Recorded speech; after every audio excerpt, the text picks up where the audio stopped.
Entendi. Começa assim. Eu oriento, eu quero o seu bem, vou te ensinar tudo, você não vai cair em golpe não, não deixo não. Nem em golpe, nem em fraude, eu desejo tudo melhor para você. O que eu oriento você a fazer? Aquela área que o investidor, um corretor, corretora te oferecer, e você sentir, né, que pode ser um negócio, que eu preciso que você faça para você se proteger? Em primeiro lugar, solicita a certidão de propriedade atualizada. Imóvel rural no Brasil, 75% dos imóveis irregulares são posse. É uma realidade, são posse. São imóveis que são irregulares, né? Não tem registro, não tem nada regularizado na matrícula do imóvel. Então, quem está vendendo, o fazendeiro, o investidor, seja quem for, precisa apresentar um documento que chama certidão de propriedade atualizada. O mais natural é você tirar esse documento, porque se alguém te apresenta esse documento, pode ser um documento falso, né? Pode ser um documento falso, então o ideal é você tirar esse documento. Se você precisar, eu solicito para você, sai no dia. É uma matrícula, certidão de propriedade.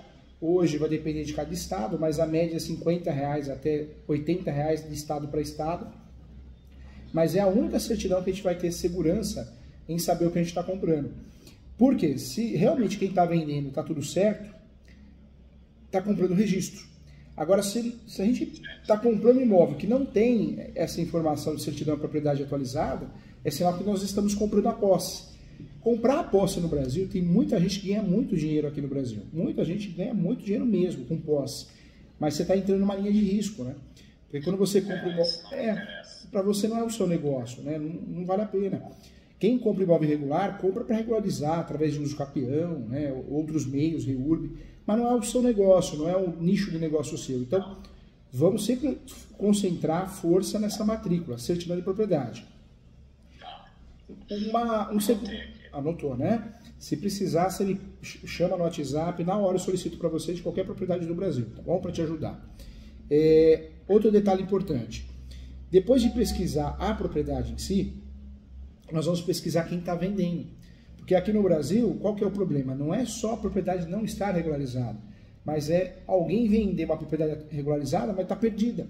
Está perdida por quê? Porque tem ações cíveis, ação de cobrança, né? Ação unitória, ação de execução ou ação trabalhista, né? Então a pesquisa deve ser feita em relação ao imóvel, certidão de propriedade. Importante também em relação ao imóvel, verificar se tem IPTU atrasado ou ITR. Isso é importante, hein? A certidão de IPTU é certidão negativa. Faz o conjunto, é melhor. É melhor fazer uma a mais do que fazer a menos. Então, anota aí, certidão de propriedade, certidão negativa da União, Estado e Município. E município. Por quê? Nós fazemos uma pesquisa do imóvel. Está tudo de acordo? Vamos para a segunda pesquisa.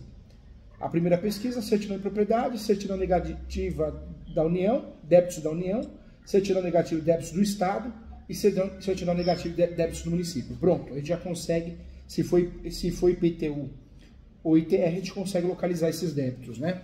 Então, importante. Segundo passo, passo 2. O passo 2 é fazer uma pesquisa da pessoa que está vendendo, ou das pessoas, né? Essas pessoas que estão vendendo, nós precisamos pesquisar o quê? Primeiro, questões cíveis. Desculpa, eu vou te Imagina, fica à vontade. A questão é o seguinte, digamos, geralmente é o marido e a mulher, né, que estão na certidão lá, a gente pesquisa, né, digamos, eu vou pesquisar o nome deles e tal, não interessa os filhos, né, ou parentes. Se o filho estiver devendo lá para o traficante, estiver devendo para o governo, não interessa. Né? Isso, não interessa, não interessa, não é. Na verdade, a nossa preocupação é o que? São os proprietários, né? Os proprietários, se eles têm empresa, aí sim uma pesquisa da pessoa jurídica, mas em regra dos proprietários. A nossa preocupação é essa. Jamais os parentes, filhos, né, ou ascendentes, os pais, porque aí não vão impactar em nada, aí não entramos numa linha de risco, né? Tá ótimo, tá. Então tá, obviamente, o primeiro passo é certidão, o segundo aí atrás das certidões negativas no Estado, no município, e da pessoa envolvida, ou do vendedor, né, do proprietário, pesquisar daí sobre ele e pesquisar se ele tiver alguma empresa, se tiver dívidas, alguma coisa no nome dele. Isso, o primeiro passo é sempre pesquisar o imóvel, né? Então, certidão de propriedade atualizada, A matrícula é após 73, 1973. Antes de 1973 é a transcrição, mas certidão de propriedade é uma ou outra. Depois eu pesquiso em relação ao imóvel, certidão negativa, União, Estado, Município. Eu consigo isso com muita facilidade. Se digitar no Google, já aparece o link. Certidão negativa, Município. Certidão negativa, Estado. Certidão negativa, já aparece, tá? Aparece o link com muita facilidade. O segundo passo é a pesquisa das pessoas, né, os vendedores. Aí é uma pesquisa um pouquinho mais robusta, né? Então, primeiro, eu vou pesquisar certidão distribuidor civil estadual. Certidão distribuidor civil estadual. Onde eu pesquiso isso? No site do Tribunal de Justiça do estado onde aquela pessoa mora. Júlia,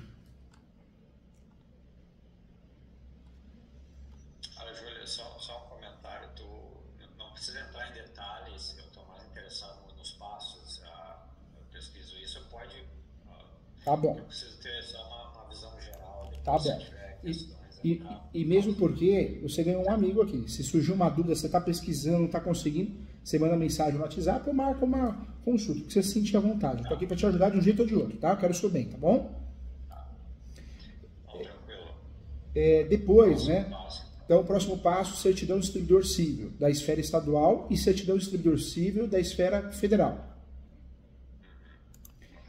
Tudo você consegue com facilidades no site, são gratuitas, inclusive. Então, o próximo passo, agora depois da certidão distribuidor civil da esfera estadual e federal, é a certidão criminal. Mudou agora, hein? Certidão criminal. Esfera estadual e esfera federal. Esse a gente está sempre falando dos donos, né? Isso. Sempre os donos. Sempre os proprietários, né? Depois, o próximo passo, que é muito importante, é a certidão negativa trabalhista. Certidão negativa trabalhista. Cuidado que a trabalhista tem pegadinha e algo sério, viu? Porque na trabalhista você vai ter que solicitar 2 certidões, ó. Two certidões, hein? Você vai ter que solicitar o quê? Ações trabalhistas e execuções trabalhistas. Por quê? O que muito advogado e corretor faz errado? Solicita trabalhista por não saber uma só, execuções trabalhistas. Só que na verdade tem uma ação trabalhista. Ou vice-versa, solicita uma de ações trabalhistas. Aí não sai nada, é negativo. Aí a pessoa fala, tudo bem, agora deu tudo certo. Só que depois tem uma execução de 1 milhão, entendeu? Tá? Então, na trabalhista você coloca uma estrelinha assim, ó. São 2 certidões, tá? Sem ações e execuções. Isso, joia. O próximo passo agora, o que a gente vai fazer? A próxima certidão que nós precisamos, né? É a certidão de protesto. Certidão de protesto. Onde está localizado o imóvel e onde reside a pessoa, se ela residir em local diferente.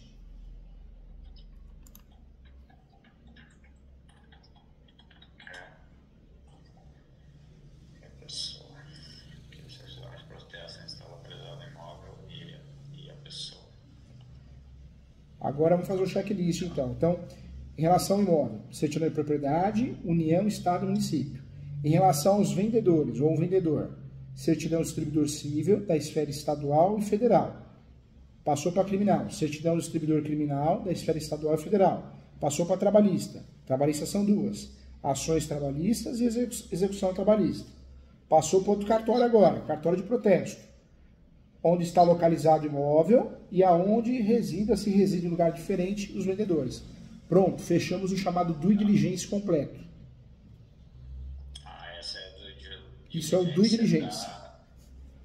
Por cima, né? A questão que a gente não entrou ainda na questão da propriedade em si, ou do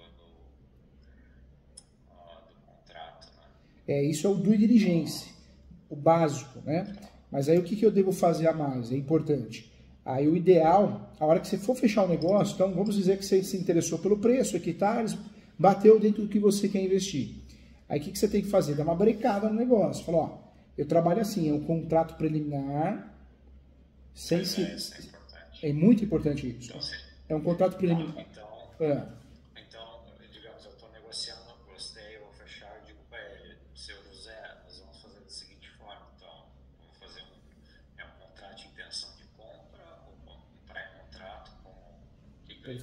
Perfeito. Você pode falar que é um pré-contrato. Pré-contrato, o contrato com opção de compra, contrato preliminar, contrato facultativo, é tudo a mesma coisa. É um contratinho básico de 2 folhas só para fechar o negócio. Por quê? Você precisa... não ir amanhã e lá, e vender para outro. E por que a ideia de fazer isso? Você precisa fazer isso para ter tempo. Se é uma área muito grande, você vai contratar um topógrafo. Esse topógrafo vai fazer uma planta, melhor descritivo. Dá para pedir uma planta baixa, uma planta simplificada. Não precisa ser uma planta complexa, não. Para mim me interessa a topografia, isso me interessa muito, porque isso é muito comum. Às vezes até a própria matrícula, ela diz ali, 5 hectares e meio, o topógrafo vai lá e faz. É um problema muito sério que nós temos no Brasil, né? A pessoa te vende, sei lá, 20 hectares. Na verdade tem 5, né? Estou dando um exemplo baixo. Mas é muito comum. E às vezes a pessoa não sabe disso, né? Na verdade, ela não sabe. Então, por isso hoje, os grandes negócios imobiliários rurais, qual que é o grande segredo? Contrato preliminar, com uma cláusula de isenção de multa, uma cláusula que está isentando a multa. E aí faz a topografia. A topografia é feita em 20 dias, 30 dias, 10 dias, depende do topógrafo, depende do tamanho da área. Fez a topografia, bateu com o que está na matrícula, acabou. Você já vai para o contrato definitivo. Se é regularizado, você já vai para a escritura pública. Então quando eu falo com o seu José lá, eu digo que eu vou fazer um pré-contrato, aí eu aceito o pré-contrato, aí nesse pré-contrato vai estar dizendo ali que eu vou fazer minha diligência, que eu vou contratar um topógrafo, e se tiver tudo certo, né, e tal. O negócio está fechado. E a questão da parte aqui nos Estados Unidos, eles usam muito o title company, que é tipo um atravessador, esse broker, né? Não acho que é escrow, é tipo, é uma conta, uma empresa que trata entre as duas partes. Não sei como é que funciona no Brasil, mas por exemplo, eu e tu vamos fazer um negócio, daí eu vou te dar o dinheiro, daí a gente deposita nessa terceira pessoa, que é tipo um banco neutro, né? E daí eu não sei como é que funciona no Brasil. Nos Estados Unidos é interessante, né? Porque você deposita numa conta neutra, né? Seria uma consignação. Se o negócio deu certo, vai lá e retira. No Brasil, não. Nós não temos esse costume, não temos essa ferramenta aqui no Brasil. Por isso, o cuidado que a gente pode ter parte da gente mesmo. É um contrato preliminar, é uma folha só, 2 folhas, ele é bem simples. Porque amarrou o negócio. A pessoa não pode vender para outro. Mas você precisa... E te forçar, desculpa, mas só para não esquecer aqui, digamos que o seu José vai lá, assina, está emocionado na hora, e assina o contrato, e precisa ser no cartório, ele pode assinar na hora, sim. Na verdade, é um contrato que, quando você fechar o negócio, só passa os dados dos vendedores, vendedores. Aí eu monto esse contrato para você, eu faço aqui no escritório toda a parte contratual. Eu monto esse contrato para você, depois você vai usar até como copia e cola, se for adquirir outras áreas, né, no futuro. Porque eu vou deixar prontinho para você usar. A pessoa reconhece firma, tanto você quanto a pessoa. Reconhece firma e 2 testemunhas. Aí fez a topografia, bateu o tamanho da topografia com a matrícula. Legal, negócio fechado. Não bateu, aí você vai... No outro dia ele vende, como teve uns falcatrua lá no Veranópolis, eles disseram que estamos interessados, na época eu estava interessado, aí eles usaram o meu interesse de compra para fazer um outro negócio. Aí como ficou meio por e-mail assim, então depois a gente descobriu que era um escritório lá bom, não interessa. O fato é que, digamos que acontece, eles assinam esse contrato e daí no outro dia eles fecham outro negócio. O meu agente vai lá, o meu agente imobiliário, diz: o seu José aqui já vendeu para outro. Ué, mas como assim? Não, assim, aqui no Brasil, você pode fazer um contrato com isenção de multa, ou seja, você pode desistir, não paga nada, ou a pessoa, ou você pode fazer um contrato com multa. A multa seria o sinal, perde o sinal, devolve o sinal em dobro, ou 10% do valor do negócio. O ideal para esses casos é fazer o quê? Faz um contrato bem claro, bem transparente, que caso a metragem na topografia se corresponder de fato à matrícula, o negócio está fechado. Se não, o contrato fica sujeito à alteração. Se a metragem não bater com a matrícula, fica sujeito à alteração, podendo gerar um abatimento proporcional de 10% do valor do negócio ou a ser combinado. E caso o imóvel seja vendido para um terceiro, tem que pagar a multa para você, 10% do valor do negócio. Você pode fazer isso. Então, mas na realidade brasileira judiciária, por exemplo, se a gente faz esse negócio, está comprando atrás de mim, eu assino o teu pré-contrato, não, vou vender para ti. Eu uso a tua oferta para chegar no outro que já me deu a oferta e fecho o negócio com ele. Não. Aí o que tu faz? Tu me liga e diz, ó, Henrique, tu assinou o contrato, tem multa aqui, eu digo, Júlio, pega esse contrato e enfia, né? Eu sei. O que tu faz? Por mais que a gente tem né, esse boato né, brasileiro, muito enrolado, essas pessoas são enroladas, que eu diria que é a minoria. Se isso acontecer, você tem um contrato preliminar assinado, você vai cobrar a multa dessa pessoa. Não paga, enfia o contrato, né, igual você falou. Não, enfia não, peraí, você entra com uma ação, você vai executar a multa, você vai receber a multa. Posso entrar no pequenas causas ou eu tenho que passar? Pequenas causas não por causa do valor, né? A gente está falando de uma transação de imóvel rural, pequenas causas vai ter 40 salários mínimos, vai ter que entrar na justiça normal para executar a multa, entendeu? Eu acho que isso faria mais sentido, não me interessa assim, a questão da multa em si, mas seria esse fator que seja 10, 20 mil reais, algo que caísse muito mais fácil de executar, só para a pessoa ter consciência, se eu tentar dar uma de malandro, se eu agir eu vou me dar mal, né? Eu vou pagar 10, 20 mil reais ali, entendeu? Eu nem precisava ser só por essa questão de repente, eu estou falando com uma pessoa mais idosa, não entende e esqueceu, de repente a gente demorou 1 mês, 2 meses para fechar negócio, o filho dela fechou com outra pessoa, e daí tu vê que realmente a pessoa não teve má intenção de alguma forma, né? Aí dá para fazer isso sim. O que você pode fazer que seria interessante, né? De fato, você poderia executar essa multa. Pronto, executar a multa, não é pelo valor, mas para que não faça com o outro. Perfeito, dá para fazer sim. Exatamente. Dá para fazer sim. Tá. Então ficou claro a questão do pré-contrato, a due diligência no terreno em si.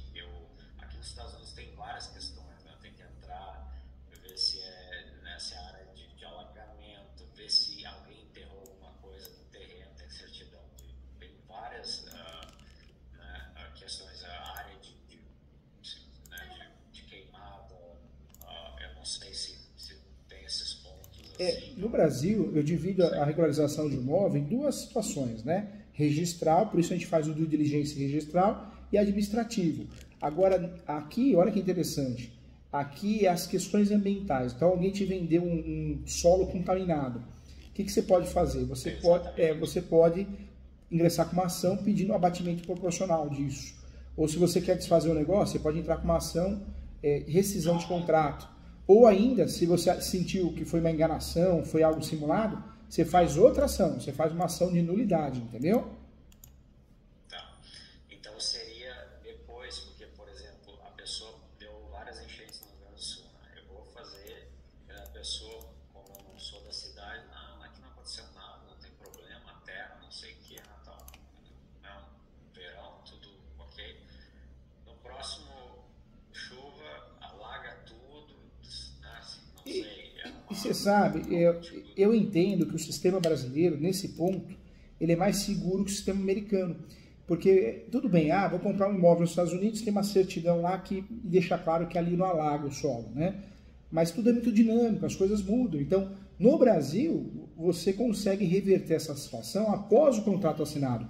Seja uma rescisão de contrato ou seja uma ação de nulidade. Então, acaba sendo mais seguro do que uma certidão, entendeu? Então, no caso, claro, eu estou extrapolando, estou criando claro. hipotéticos aqui, mas eu imagino, por exemplo, se tu compra terra de mim, eu sei coisas da terra, eu sei, por exemplo, que eu enterrei alguma coisa lá que não devia, ou que, não sei, alguma coisa ambiental, alguma coisa que escondo de ti de propósito, né? Escondo, tem Não acontece. Aqui no Brasil, um exemplo, eu escondo algo de você de propósito. Isso chama simulação. Ou seja, você tem o direito de fazer uma ação de nulidade para voltar no estado anterior. O que você pagou, você tem que receber corrigido. Entendeu? Então, é uma coisa que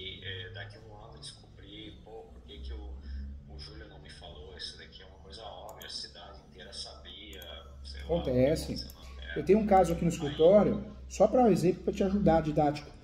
Dois irmãos começaram a investir em áreas rurais, só que eles pegaram gosto por ser engenheiro civil e começaram a construir. E eles fizeram um empreendimento muito bonito em Cotia, só que não vendia. Não vendia por quê? Porque as pessoas da cidade alegavam que ali era um cemitério clandestino. Então eles pediram para fazer eles pediram para fazer uma pesquisa, e eu fiz uma pesquisa, chama certidão registral, paroquial. É uma certidão do Colégio Católico, para você ter ideia, né? Antes do cartório. E achamos que foram sepultados pelo menos 5 corpos ali. Então, ou seja, eles compraram um imóvel, e não conseguiam vender e tinha essa informação. O que nós fizemos? Ingressamos com uma ação e conseguimos um abatimento proporcional. Foi devolvido para eles R$480 mil. Ótimo.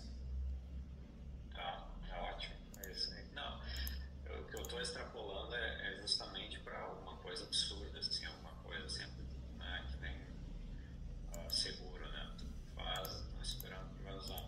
Mas a gente tem que pensar mesmo. Eu falo que o que você está fazendo é o advogado do diabo, eu falo, né? Você está vendo o outro lado, né? Tá certo, tem que fazer isso mesmo. Esse exercício é um exercício inteligente. Agora, com muito carinho, a área rural no Brasil é um negócio legal, mas não... o corretor, professor Júlio, virou para mim e falou, não precisa de contrato preliminar, é bobagem. Não faz isso. Não entra dando corretor, advogado, tem que fazer contrato preliminar. Porque é uma proteção para você. Você não entrar numa fria, entendeu?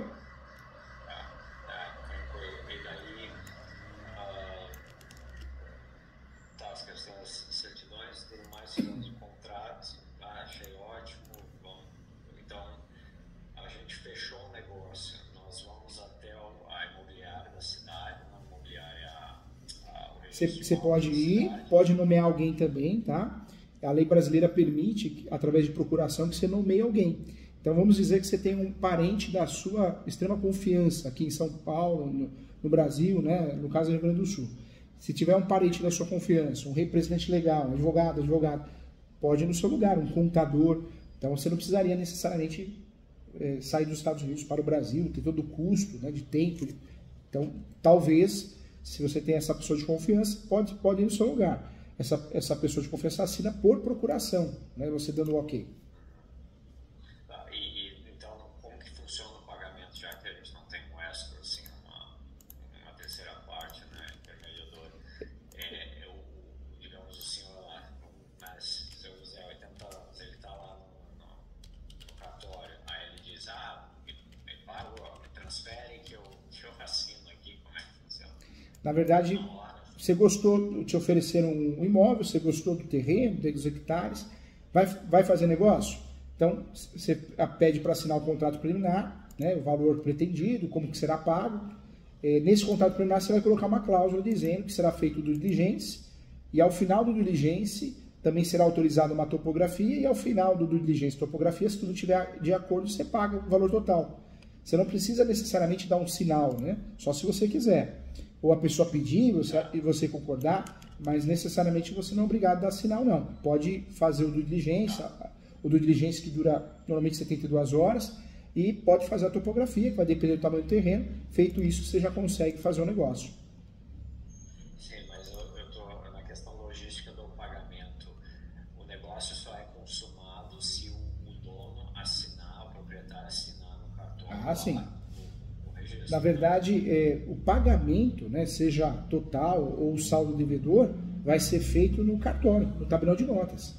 Então, assinou a escritura pública, todo mundo assinou dentro do tabelião de notas ou no escritório da sua confiança, que hoje eles prestam diligência. Assinou, aí você faz o pagamento do restante. Porque o tabelião de notas, ele pode mandar... A transação imobiliária, ela se dá através da escritura pública, feita pelo tabelião de notas. Você vai recolher o ITBI. Recolheu o ITBI, pagou o tabelião de notas e lavrou a escritura pública, ele mesmo, através do escrevente, ele ou ela, pode mandar para o cartório de imóveis, via malote para registrar. No Brasil são 3 etapas para comprar o imóvel: recolhimento de tributo, escritura pública e registro, que é a última, né? Registro do cartório de imóveis competente. E quando que eu transfiro daí o dinheiro para ele? Você transfere, aqui por segurança, a gente transfere após a assinatura da escritura pública no cartório do tabelião de notas.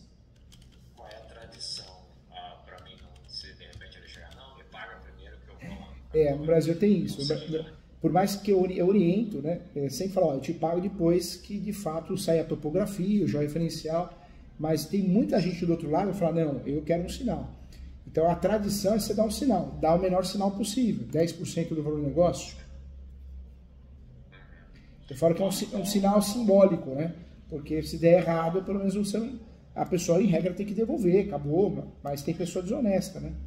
Então o bom é fazer um sinal simbólico. É só esse caso, de repente a pessoa mais antiga, ele chega, não paga o pianista antes dele tocar alguma idiotice assim. Né? Tem sim. Tem sim. Então tá, eu entendi todos os passos, a questão do pré-contrato e depois a questão de fechar um negócio. Imagina que todo o negócio já esteja fechado, a empresa comprou, né, a holding comprou, tá no nome dela, na hora lá de assinar, eu sou, digamos, o representante ou quem for, ou o representante da empresa que vai assinar, o dinheiro vai ser transferido da conta da empresa para o proprietário e entrou, o imóvel vai registrar nessa empresa holding lá. Aí, para mim começar a construir ou fazer as coisas que eu quero fazer na área, tem alguma questão que eu tenho que ver com a cidade, de repente se eu quero Tem. fazer um short term? Na verdade, essa transação imobiliária, depois do due diligence, o que a gente vai fazer, né? Deu certo, due diligence, topografia, aí é o procedimento de compra, recolhimento de ITBI, escritura pública, lavrar, pagar o tabelião e registrar. Depois disso, a propriedade é sua, você tem a posse, você tem a tradição, a posse foi liberada para você. Aí você vai parar e vai falar, opa, o que eu vou fazer? Eu vou fazer um empreendimento, loteamento. Aí o ideal é fazer o quê? Fazer as solicitações devidas, né? Para você fazer um loteamento.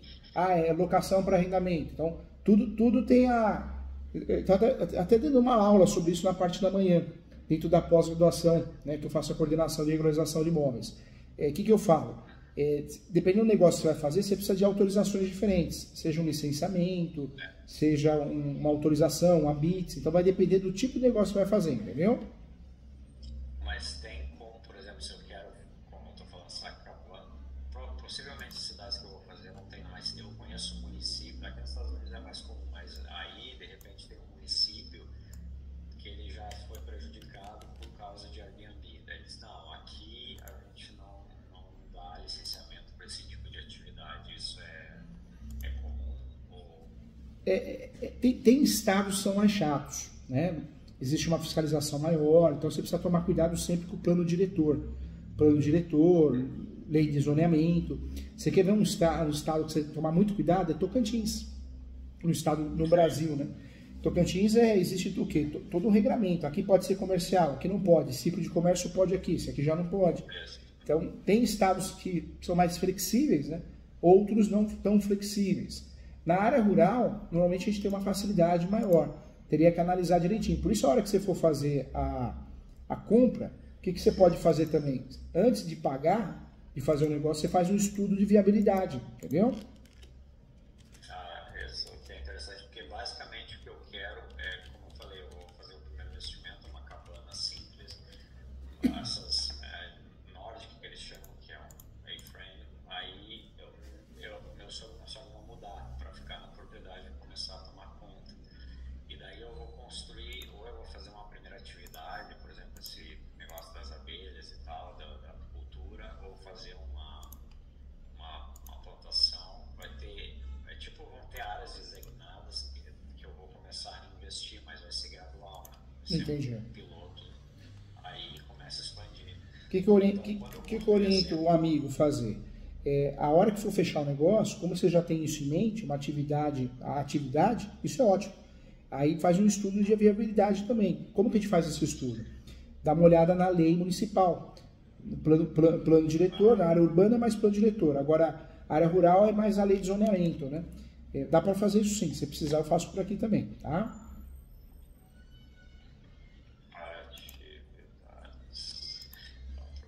Propostas, tá? A questão das atividades, eu acredito que a atividade rural, obviamente, vai ser tranquila. A única questão que eu tenho que tem que ver, porque a gente quer fazer essa questão de experiência, como eu falei, por exemplo, tem uma fazendinha aqui perto da minha casa que eles abrem no final de semana Legal, Mas legal. tem lugar para comer, então é uma coisa que a pessoa vai lá, colhe as verduras e paga, né, na saída. Então, de repente, para plantar é tranquilo, mas para trazer, né, a pessoa... Não, mas isso é tranquilo também, viu? Você não vai ter dificuldade, não. O problema é quando você vai fazer um loteamento. Então, o loteamento você precisa, de fato, da autorização do município, da prefeitura. Mas no seu caso, não. Você vai trabalhar e vai ter visita de pessoas. Aí, o único detalhe que é importante é que quando o local estiver pronto, né? O que você vai precisar, de fato, é uma autorização do Corpo de Bombeiro, porque vai passar pessoas por ali, nem que seja só final de semana. Mas tudo isso você consegue sim com facilidade. Não é um negócio travado, não é não. Não vai ter dificuldade não, viu? Num caso hipotético, não, sei lá, o senhor já está mostrando como colher a colheita ali das abelhas e tal, do mel, a criança engole uma abelha, sei lá, se engasa com o negócio, e os pais lá, né, vou botar vocês na justiça. Não sei, aqui nos Estados Unidos é muito disso daí, né? Tem muito, É né? besteirinha. Mas isso que você tem em mente dentro do seu projeto, perfeito. Não vai ter muito impedimento, dor de cabeça, não. Vai pedir, né, licenças básicas, mas tudo você vai conseguir com muita facilidade. Não é o tipo de negócio que tenha grandes impeditivos, não. Se tivesse, eu te falaria, viu? Então, Júlia, a estratégia, então, imagina a holding sendo dono, e daí, quando eu começar a desenvolver alguma atividade, eu estou pensando em criar uma nova empresa para administrar essas atividades. Não é uma microempresa, não sei, é uma empresinha lá para administrar, né? Daí, né, que vai começar, que seja através, né, Airbnb ou o que for, que vai começar a entrar o faturamento nessa empresa e ela vai administrar. Aí essa holding, como é dona de tudo ali da propriedade, ela vai conceder, eu não sei como é que funciona, né, na questão técnica aí, mas eu imagino essa estratégia. Não, a estratégia é muito boa. Para isolar, né? Até algo importante eu te explicar, eu estava falando para os meus alunos no mestrado na semana passada, e com muito carinho quero saber. A holding no Brasil, ela é interessante. Por quê? Porque você organiza o seu patrimônio, então você consegue contratar funcionários, você tem um CNPJ. Não que pessoa física não possa, que pode também, mas você consegue organizar, ter uma pessoa para administrar, alguma coisa assim. Além disso, a carga tributária, de fato, ela reduz, né? Ela é reduzida quando você passa por uma holding, tanto na alocação, arrematação. Então você tem uma redução da carga tributária real. E o planejamento sucessório, né? Você consegue evitar um inventário no futuro, né? Não é o caso, pato na madeira, mas você consegue evitar, né? Agora, o que você tem que ter em mente é que a holding não é blindagem patrimonial. Porque tem muita advogada, pessoas que falam uma coisa que não tem lógica, né? A holding não é blindagem patrimonial, por quê? Porque aqui no Brasil nós temos o quê? Nós temos a desconsideração da personalidade jurídica. Então, se você muitas vezes está devendo, sai de você, pessoa física, e vai para jurídica, ou vice-versa. Então, isso não deixa blindar, entendeu? Geralmente o pessoal já fez as cagadas assim na vida e vem tentando, na brasileirice, mas o que eu penso assim, porque da holding, essa questão sucessória, a questão da facilidade, porque eu sei que inventório e outras coisas que o governo impõe é complicado, né, postos e tudo mais, mas o meu interesse também, como eu tenho experiência aqui nos Estados Unidos, por exemplo, eu estou aí com a família no final de semana, eu faço alguma coisa, claro que coisas criminais é uma coisa, mas tem as questões civis, ambientais, né? Por exemplo, estou passeando lá, sei lá, xinguei alguém na rua, ou não sei, acho que é menos comum aí, mas, por exemplo, danos morais, né? Danos morais, ele vem, aqui nos Estados Unidos, os advogados, eles nem olham muito pela situação do que aconteceu, eles vão direto na pessoa que foi acusada. Por exemplo, ele vai lá, o que o Júlio tem? Não interessa, né? Eles até procuram gente, tu vai processar o Júlio, o que o Júlio tem? O Júlio tem 2 apartamentos, ele tem uma casa de um praia, ele tem isso, opa, então, entendeu? Aqui tem muito disso. Então, no Brasil tem um lado bom, dando moral aqui, o que o judiciário fez? O judiciário dá baixo. Então hoje uma ação dando moral aqui, você vai ganhar R$1.000, R$2.000. Tem casos de 10, 20, mas são casos, são os extremos, né? Isso é muito ruim para a sociedade, né? Mas ao mesmo tempo não cria a fábrica de dano moral, né? Igual muitas vezes tem nos Estados Unidos, né? É uma fábrica, né? Você tá... De se proteger, como eu faço aqui, eu quero fazer a mesma coisa aí. Alguém que ajude uma fé, obviamente, aí, quando eu dei saída fiscal para o Brasil, já faz 10 anos, e eu tenho só um apartamento aí, mas meus pais moram nele e tal. Eu quero proteger eu e minha família para não ter nada. Se alguma coisa um dia vier, se alguém, um juiz ou alguém tentar de agir de má fé, eles não conseguem achar absolutamente nada no meu nome. Então essa questão de privacidade é importante, assim. Aqui o interessante em relação ao dano moral é que realmente eles proíbem a fábrica do dano moral. Eles cortaram pela raiz, né? Como que eles fizeram isso? O Poder Judiciário fez aqui no Brasil. De fato, eles não dão R$1.000 de dano moral. Tem situações que é 3 mil. Tem os extremos, tem as exceções. Claro, o Brasil é muito grande, mas foi uma forma que eles cortaram, né? Ou, às vezes aqui no Brasil, vou entrar com uma ação dando moral. Você ganha tão pouco, você é desmotivado. Então, a postura aqui nossa é o quê? Desmotivar, né?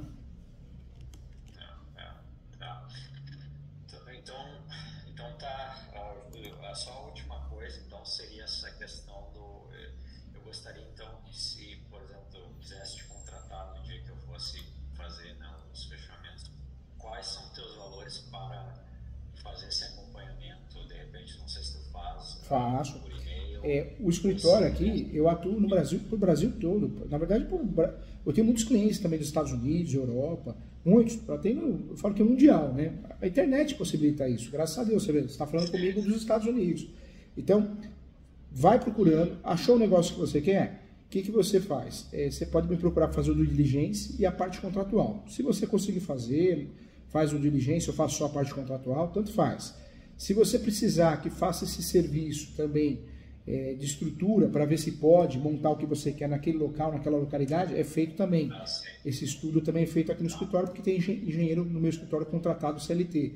Então, tudo que é regularização de imóveis e parte de direito imobiliário, o escritório faz. Eu te ajudo de um jeito ou de outro, tá? Tu prefere me mandar por e-mail teus valores, de repente tu fazer um... É que os valores estão muito vinculados ao valor do negócio. Então, quando você for fazer um negócio, você me procura e eu vou te perguntar qual é o valor do negócio. Aí eu vou te passar o orçamento conforme a tabela. Mas eu ajudo, eu parcelo, eu cobro o que é justo. Então, assim, sou bem humano nessa parte também, tá? Pois é, para mim o que interessa mais é essa questão do valor em si, né? Porque eu tenho Para você ter ideia, vamos usar por base. Ó, o due diligence, estou olhando na tabela aqui. Ó, o due diligence você gasta 3 salários mínimos. Due diligence, completo. As certidões vão para você. Você fica no escritório arquivado. O salário mínimo é 1.200.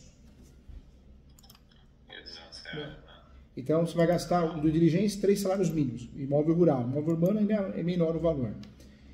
Parte contratual, você vai gastar aqui, ó, independente do valor do negócio, você vai gastar 5 salários mínimos se a transação for acima de 500 mil. 5 salários mínimos. Se for acima de 500 mil, você não é menos. Então, 5 salários mínimos. Essa parte de estudo de viabilidade, você vai gastar 2 diligências, seria 2 salários mínimos.